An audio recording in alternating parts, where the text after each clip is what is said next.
اعوذ باللہ من الشیطان الرجیم بسم اللہ الرحمن الرحیم معزز سامعین حاضرین السلام علیکم۔ میں آپ کے سامنے بلا شبہ علماء کا ہی حق ہے دین کی دعوت دینا، لیکن وکلاء پیچھے کیوں رہیں کہ موضوع پر کچھ کہنا چاہتا ہوں۔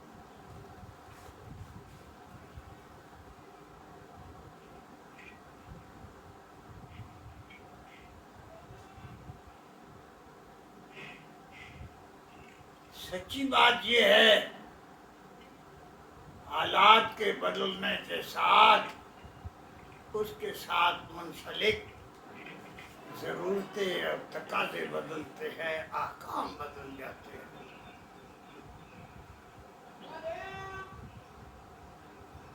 یہ عالم کون ہے؟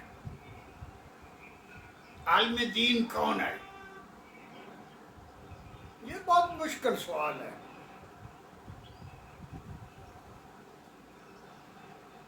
جس کو متفق علیہ بات ہے امام غزالی رحمۃ اللہ علیہ نے، اور اس پائے کے جو بڑے لوگ ہوئے ہیں، سب کا یہ متفقہ فیصلہ ہے، جو نہیں جانتا وہ بمثل مردہ کی ہے،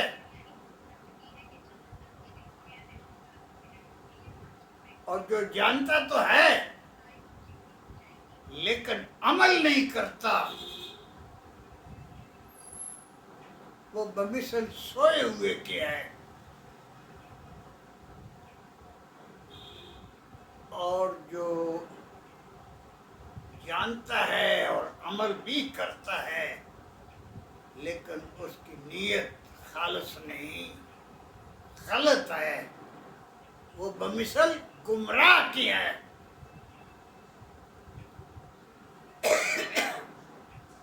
عالم دین وہ ہے جو جانتا بھی ہے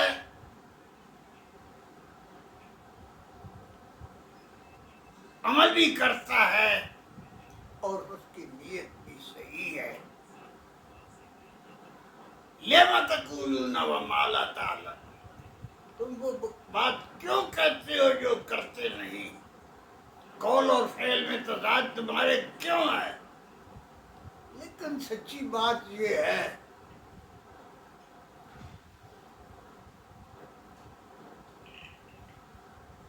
کہ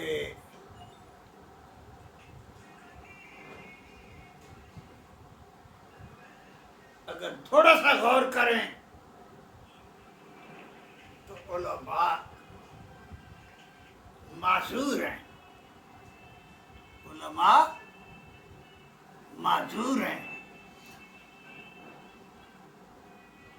وکلاء معذور نہیں ہیں، ان کی ٹانگیں ہیں، ان کے بازو ہیں، لیکن وہ اندھے ہیں، انہیں قرآن اور سنت کا پتہ نہیں۔ علماء کو اسلامی آئین و قوانین کا نہیں علم، انہیں مروجہ بین الاقوامی سیاست کا نہیں علم، انہیں یہ نہیں پتا کثیر القومی کمپنیاں، ورلڈ بینک، IMF، یہ اقوام متحدہ، انٹرنیشنل لا، انٹرنیشنل کورٹس، اقوام متحدہ، یہ کیا اس کا کے قوانین ہیں اور کس طرح یہ ورک کر رہی ہے؟ آیا یہ قرآن اور سنت کے مطابق کر رہی ہے یا نہیں؟ اور ان کی موجودگی میں، مروجہ آئین و قوانین کی موجودگی میں، کیا ہم قرآن اور سنت کو سپریم لا آف لینڈ بنا سکتے ہیں؟ کیا ڈاکٹر طاہر القادری صاحب نے قومی اسمبلی کے اندر وہ ممبر تھے، وہ عالم دین ہیں، بلکہ میں تو ان کو میرے استاد بھی ہیں، اور میں تو ان کو مجدد دورہ بھی سمجھتا ہوں. انہوں نے ریزائن کر دیا. کیوں کیا؟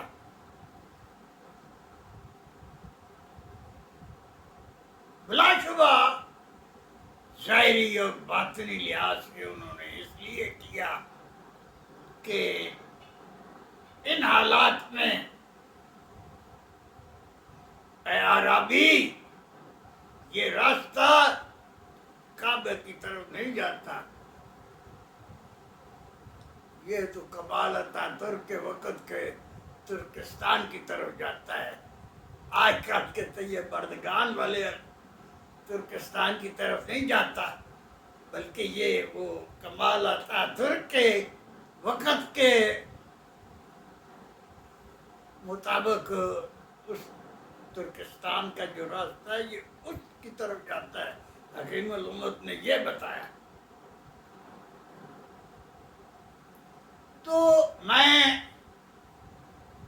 یہ کہوں گا، کہتا رہتا ہوں، بلا شبہ حضور پاک صلی اللہ علیہ وسلم نے یہ تو فرمایا اپنے صحابہ کو کہ میرا اور آپ کا جو ادناکم جو فرق ہے یہ عالم اور عبد کے درمیان فرق ہے.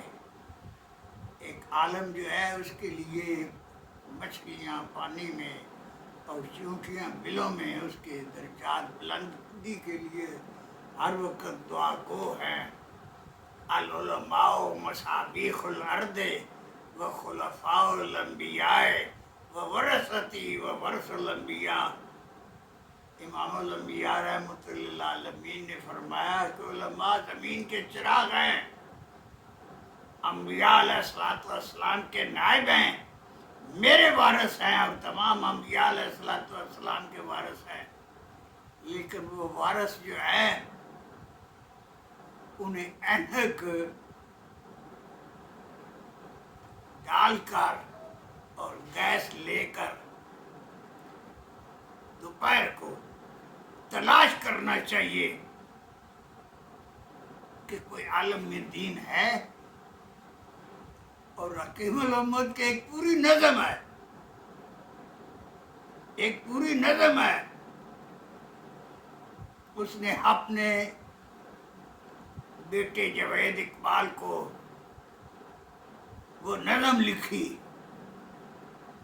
اس نے کہا، جس کا نظم کا ترجمہ مفہوم یہ ہے، اے میرے بیٹے، اے میرے پسر، میں اس زمانے کے سے ڈرتا ہوں، مجھے خوف ہے جس میں تم پیدا ہوئے ہو. یہاں علماء کا ادھر لفظ روحانیت ہے، یعنی خالص پن، یعنی انما الاعمال بالنیات. ورنہ تو بخاری شریف کی حدیث میں بتا کر بتایا کرتا ہوں کہ کئی شہداء اور حافظ قرآن اور سخی اور علماء سب سے پہلے دوزخوں میں ڈالا جائے گا انہیں، کیونکہ وہ ان کی نیت بد ہوگی، دنیا کی محبت کے لیے ہوگی. میں زیادہ تشریح نہیں کرتا، کر سکتے ہیں تشریح، ہیں ایسے، بلکہ انہوں نے اسٹیج پر قبضہ کر لیا ہوا ہے. تو حکیم الامت علامہ ڈاکٹر اقبال اپنے بیٹے کو کہتے ہیں کہ میں اس زمانے سے خوف زدہ ہوں جس میں تم پیدا ہوئے ہو، کیونکہ اتنا قحط ہے کہ علماء جو اصل علماء ہیں، جن کے پاس روحانیت ہے، جس کے پاس حقیقت ہے، جس کے بارے میں حضور پاک صلی اللہ علیہ وسلم نے فرمایا وَمَن يَرُدُّ اللَّهُ بِخَيْرٍ يُفَقِّهُ فِي الدِّينِ، جسے اللہ بھلائی چاہتا ہے اس کو دین کی سمجھ عطا فرما دیتا ہے، فقہ کا علم دے دیتا ہے۔ فقہ کا معنی سمجھ کا ہے۔ ربک اللہ عامل فقہ غیر فقیہ، نبی پاک صلی اللہ علیہ وسلم نے فرمایا یہ تمام جو فقہا جو بے لے کر کہتے ہیں کہ ہم ہی سب کچھ ہیں اور کوئی نہیں کچھ،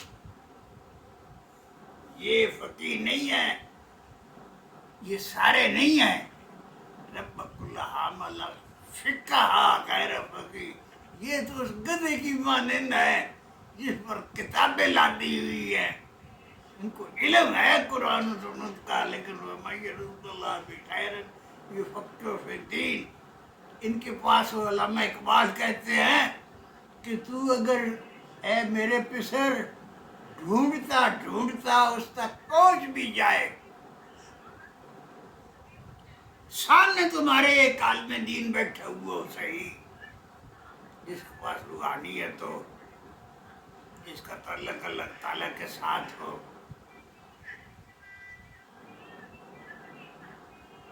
تو لاکھ کھوج لگاؤ تو اس کو نہیں پہچان سکتا، کیونکہ یہ مادی آنکھ روحانیت کو نہیں دیکھ سکتی۔ اور یہ کہتے ہیں کہ ولی ہی ولی کو پہچانتا ہے، جس طرح چور ہی چور کو لوز تھی تو کیسے تھی، ولی ہی ولی کو پہچانتا ہے۔ تو یہ جو علماء ہیں یہ معذور ہیں، یہ کہتے ہیں جدا جب دین و سیاست سے تو رہ جاتی ہے چندے سی، یہ کہتے ہیں توبہ توبہ توبہ توبہ توبہ۔ ہم تو یہ آپ بتائیں نبی کیا اسلام مکمل ضابطہ یاد نہیں ہے؟ کیا ٹوائلٹ میں جانا حضور پاک صلی اللہ علیہ وسلم کے مطابق دین نہیں ہے؟ اگر یہ دین ہے اور ہے تو کیا سیاست نہیں دین؟ امام غزالی رحمۃ اللہ علیہ نے میں نے پڑھا، میں اس وقت اختصار کے لیے لمبی بات نہیں کرتا، انہوں نے کہا کہ سب سے اعلیٰ اونچا پیشہ سیاست ہے، اور یہ انبیاء علیہ السلام کا پیشہ ہے۔ نبی پاک صلی اللہ علیہ وسلم نے بکریاں چرائیں، لیکن دائی حلیمہ کے پاس تجارت کی، لیکن 40 سال سے پہلے، 40 سال کی عمر کے بعد کوئی بتا دے کہ حضور پاک صلی اللہ علیہ وسلم نے تجارت کی یا بکریاں چرائیں یا کوئی پیشہ کیا۔ سب سے پہلے خلیفہ حضور پاک صلی اللہ علیہ وسلم کے بعد، اور سب سے اونچا مقام حضور پاک صلی اللہ علیہ وسلم کے بعد حضرت ابوبکر صدیق رضی اللہ تعالیٰ عنہ کا ہے، جس کے بارے میں حضور پاک صلی اللہ علیہ وسلم نے فرمایا کہ اگر اللہ تعالیٰ کے علاوہ کسی کو میں دوست بناتا تو میں ابوبکر صدیق کو بناتا، میرا دوست اللہ ہے۔ یہ نہیں، حضور پاک صلی اللہ علیہ وسلم نے فرمایا دنیا کے ہر آدمی کی میں نے احسان کا بدلہ اس دنیا میں دے دیا ہے، ایک ابوبکر صدیق جو ہیں رضی اللہ تعالیٰ عنہ، ان کا بدلہ میں نہیں دے سکا، وہ اللہ تعالیٰ دے گا قیامت کے دن، وہ ادھار ہے۔ وہ جب خلیفہ بنے، میں مختصر کہتا ہوں، یا انہوں نے اپنے کندھے کے اوپر ایک تھان رکھا اور کپڑا بیچنے کے لیے چل پڑے. عمر فاروق رضی اللہ تعالیٰ عنہ ملے. انہوں نے کہا ابو بکر کدھر جا رہے ہو؟ انہوں نے کہا کہ بھائی میں روٹی نہیں کماؤں گا تو کھاؤں گا کیا؟ انہوں نے کہا تمہارا یہ کام نہیں ہے، یعنی دوسرے الفاظ میں تمہارا پیشہ سیاست ہے. نبی پاک صلی اللہ علیہ وسلم جس طرح دنیا کے آدم علیہ السلام سے لے کر قیامت تک سب سے بڑے قانون دان، سب سے بڑے سپہ سالار، سب سے اعلیٰ ترین حکمران اور سب سے اعلیٰ ترین قاضی القضات تھے، چیف جسٹس تھے، اسی طرح سب سے زیادہ اعلیٰ اور اونچا سیاستدان بھی حضور پاک صلی اللہ علیہ وسلم تھے. اور یہ حضور پاک صلی اللہ علیہ وسلم کی مردہ سنت یہ علماء کو زندہ کرنی چاہیے. یہ معذور ہیں، نہیں کر سکتے. اور وکلاء اندھے ہیں، انہیں قرآن اور سنت کا نہیں پتہ.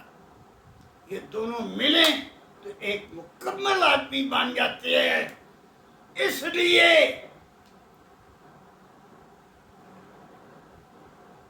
یہ وکلاء اس لاٹھی کے اس سہارے کے بغیر، ان ٹانگوں کے بغیر، ان دست و بازو کے بغیر، ان وکلاء کے بغیر علماء بھی بیکار ہیں. انہیں کچھ پتہ نہیں کہ آج کیا کرنا چاہیے. ان دونوں کو مل کر کام کرنا چاہیے. اس لیے میں اپنی بات ان الفاظ پر ختم کرتا ہوں. دنیا بھر کے وکلاء اٹھو اور ایک ہو کر دنیا بھر کے ان چھپے ہوئے اصل علماء کو جگاؤ اور متحد کرو. اس وقت پوری دنیا میں ایک اسلامی انقلاب آ رہا ہے جس کو حکیم الامت نے کہا انقلاب کن گنجت بضمیر افلاک دینم بہیش ندانم شیطانی دینم. ایک ایسا انقلاب جو آسمانوں کی ضمیروں میں نہیں سما سکتا. میری آنکھیں اس انقلاب کو دیکھ رہی ہیں اور میں حیران ہوں کہ وہ کیسے دیکھ رہی ہیں. اٹھو، ان علماء کو سہارا دو اور علماء آؤ، بغل گیر ہو جاؤ ان وکلاء کے ساتھ اور مل جل کر اب